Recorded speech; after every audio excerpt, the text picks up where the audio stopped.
Kamusta mga lods? Bigyan ko kayo ng idea kung paano nyo pa mapapataas yung FPS ng airsoft unit nyo sa pamamagitan nito.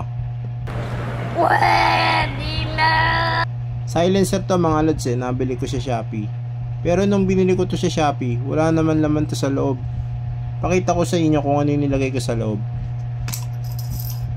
Ayan, nilagyan ko ng 4 inches na inner barrel, tapos spring. Yung dalawa na yan. Tabi ko muna ito mga lods. Dalawa naman yung ginawa ko eh. Yung isa dito ko nilagay sa sa tracer. Testing natin. Pakita ko sa inyo.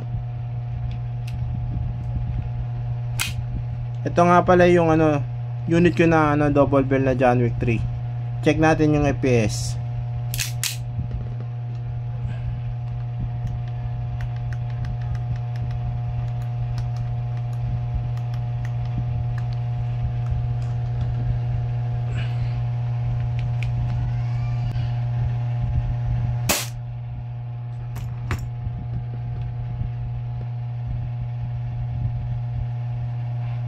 $320. Isa pa.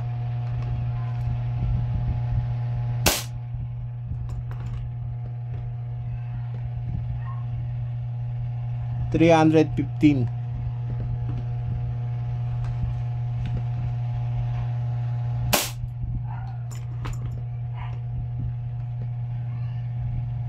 $316. Ngayon subukan naman natin gamit yung sinasabi kong pampalakas ng FPS. Kabit ko lang mga lods.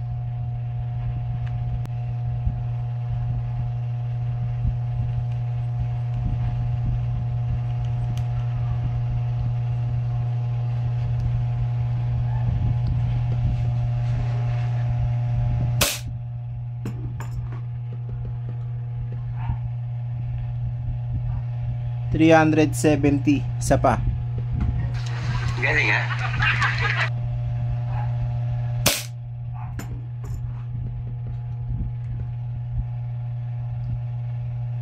$361.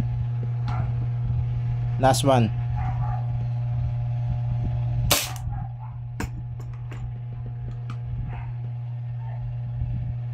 $376.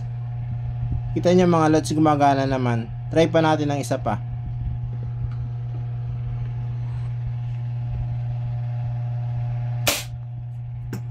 Nag-open chamber na eh.